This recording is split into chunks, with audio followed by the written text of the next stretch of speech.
আমার ডেলিভারি ৩ মাস অবধি একটাও হেয়ারফল হয়নি। তো আমি তো ভীষণ আনন্দে যে আমার হয়তো হেয়ারফল হবে না, কারণ সবার হয় না পোস্টপার্টাম হেয়ারফল। তো ভয়ঙ্কর হেয়ারফল শুরু হয় ৪ মাস থেকে। মানে যেটা এতটাই পরিমাণে যে আমি চুলেতে হাত দিলে পুরো গুচ্ছ গুচ্ছ চুল উঠে চলে আসছে। আমি ভয়েতে শ্যাম্পু করছি না, কারণ যেদিনই শ্যাম্পু করতাম সেদিন তো মানে কত চুল উঠতো তার ঠিক ঠিকানা নেই। তো বাড়ির সর্বত্র আমার চুল, বিছানাতে, মেঝেতে, বাথরুমে, বেসিনে, সমস্ত জায়গায় আমার চুল পাওয়া যেত। মানে আমি তো ভাবছিলাম যে আমি পুরো টাকলু হয়ে যাব। সত্যি কথা বলতে কোনোদিন আমি এই হেয়ার ফল ব্যাপারটা আমার লাইফে কোনোদিন ফেস করিনি। আমার জেনেটিক্যালি চুল বেশ ভালো। তো শ্যাম্পু, কন্ডিশনার আর নারকেল তেল ছাড়া কোনোদিন কিছু ইউজও করিনি চুলে।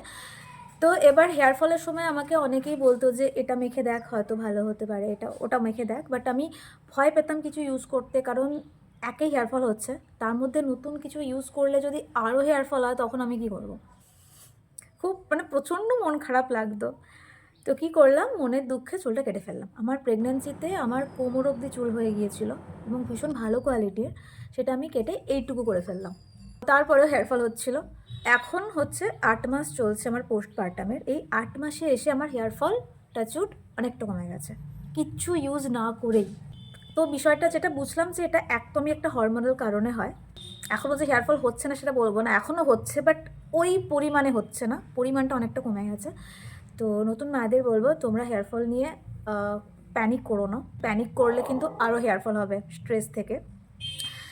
তোমরা কিছুদিন ওয়েট করে দেখো, যদি নিজে নিজে কমে যায় তো ভালো, না হলে এর ওর কথা শুনে এটা ওটা ইউজ না করে একদম ডক্টরের সাথে কনসাল্ট করবে যে আমার হেয়ার ফল হচ্ছে, আমি কী করব।